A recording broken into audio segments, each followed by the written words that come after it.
All right, Drew Holmen, welcome back to the Single Track Podcast. Ben, thank you. Thank you so much for having me. And thank you so much for what you're doing for this sport, Finn. I feel like the number of interviews that you're doing pre-races, the excitement that you're building, it's just awesome. So, from me, from the community, thank you. Really appreciate it. I really appreciate that. And part of my stoke and my energy each day comes from athletes like you that kind of lay it all out on the line and register these inspiring performances. And that's actually where I want to dive in, because the last time we chatted was just before this year's Western States. And I think I asked you something on the lines of whether you had it in you to go so visibly to the well again in that race, similar to 2021, and get everything out of yourself. And it seems like you did just that. And I guess I'm wondering, because we had this conversation about sort of mental toughness last time. At this point in your career, do you feel pretty confident that in every race you enter, that area of your mind is going to be there for you, allowing yourself to push? Like, how do you think about that going into races like Cape Town?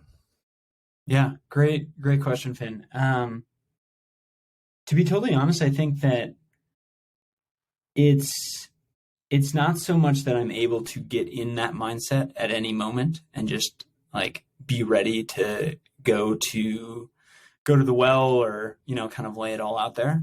I think it really comes down to I spend a lot of time between races making sure that I'm in the right headspace and I'm healthy and I'm super fired up about that experience.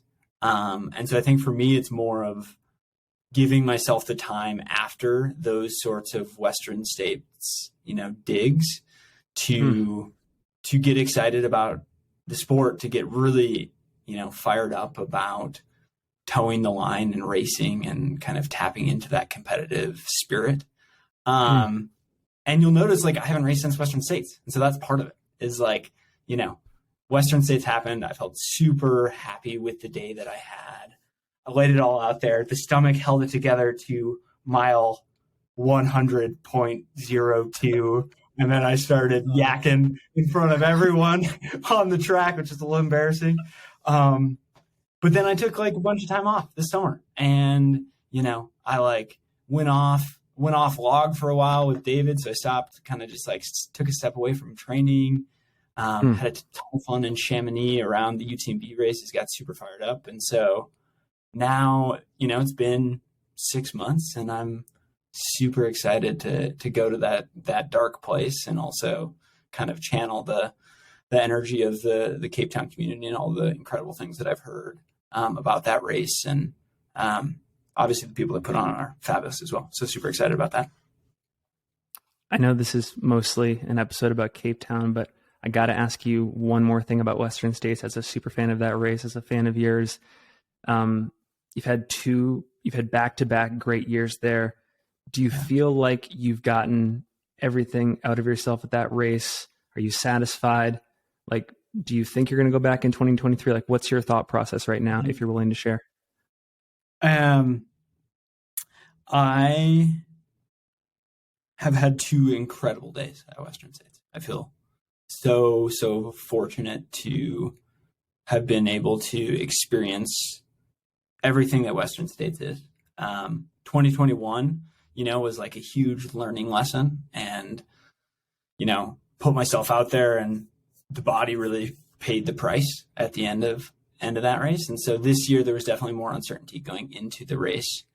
But I was able to put together what I felt was a much more controlled and kind of, just controlled effort. And I ran faster, and, I didn't place as high, but I felt as proud, if not more proud, of this year than I did from last year. And, it was also a really emotional experience. I think that, when we race these 100-mile type distances, there's a lot of insecurity that none of us really talk about because there's so many variables that we can't control. And so to go back and run a little bit faster and to leave, with my body intact, felt really, really good. And I was super proud of that. And so this is a long way to say I will go back to Western States. I think there's more for me to tap into, whether that's 2023 or down the road. I haven't made that decision yet. Okay. But I would like to, I think I've run two very controlled, smart races, running from the back of the pack, kind of picking people off. And I think there's an opportunity to maybe to take a few more risks now that I've proven that I can race at a high level, to see where that might lead. So it might be a different strategy, but at some point in my career, I will be back. Haven't decided yet for this June or not. Right on. Well, going to Cape Town, from what I understand, this is your first international race, and it's exciting. And I guess I'm curious, what's your motivation and or your inspiration for making this the first test overseas? Yeah. So I think it's a couple things. One, I get super inspired by racing incredibly competitive races. And so when I came into the sport and started to, just kind of started to fall in love with ultra running, with trail running, Cape Town was one of those races that I followed, along with Western States and Hard Rock and UTMB. And, at that time, TNF 50, like being in the Marin running community, that was a big one.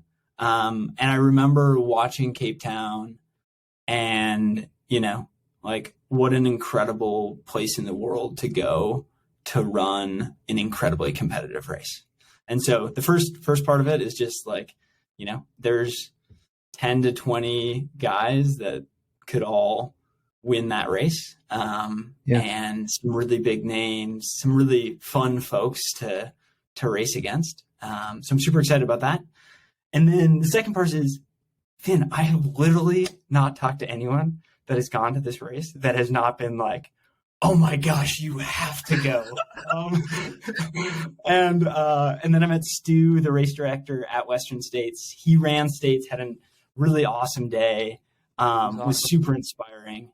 And he just feels like one of those, incredible mentors in the sport, incredible, community builders that I wanted to show up for. So it was Stu. I met Mars, who leads the media team for the Cape Town race when we were in Chamonix this summer. And then my buddy Patty O'Leary ran it a couple of years ago. And so when he came back to San Francisco after racing, I heard about it for like the next 18 months nonstop. So that also played into it. So just a combination of like how competitive it is every year and the fact that the community there, really embraces this event and is super proud of it. Well, you laid it out there earlier. You seem wise beyond your years when it comes to taking recovery seriously and respecting these massive race efforts. So I guess I'm wondering, like, we're 5-10 days out from the event. How are you feeling? Like, are you ready to rumble? Talk about how training's been. I'm ready to rumble.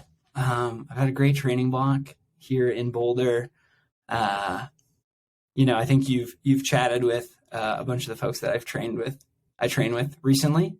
We've got a good little crew here.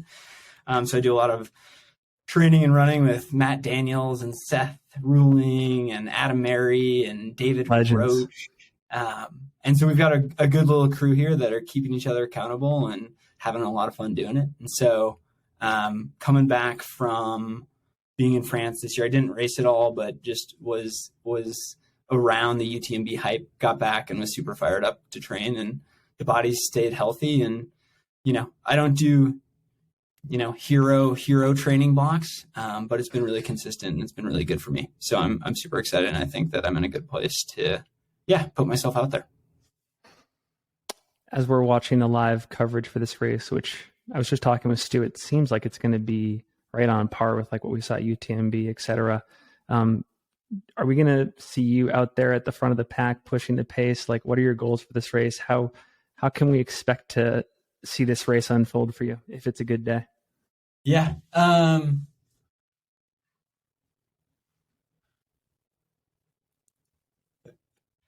don't get super inspired by like course records or like hitting paces or like the way that I race is I get really fired up to like compete against the folks that are around me. And so I'll race this race very similar to how you've seen me race in the past, which is I'll go out controlled and set myself up to run hard, a hard second half. And then it will just really depend on how the rest of the pack goes out. So if folks go out controlled, I'll probably, be right there with them. If folks go off the front running crazy fast splits, I'll probably try to settle in and hope that, the race comes back to me later in the day.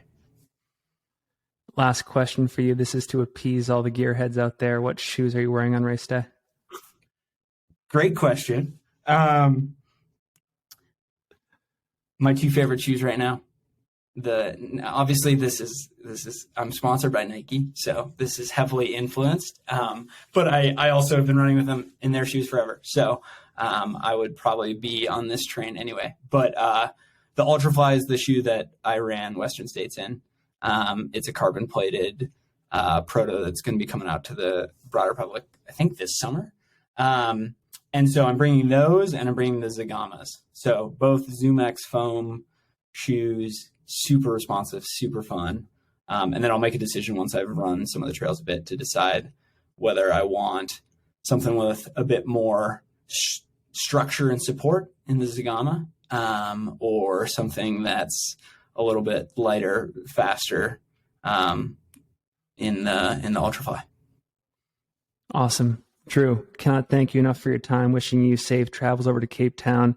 I think I speak for a lot of folks when I say you're one of my favorite people to see race in this sport, and it's going to be fireworks on race day. So thank you. Ben, I really, really appreciate that. And I really appreciate you and everything you're doing for the sport. So thank you.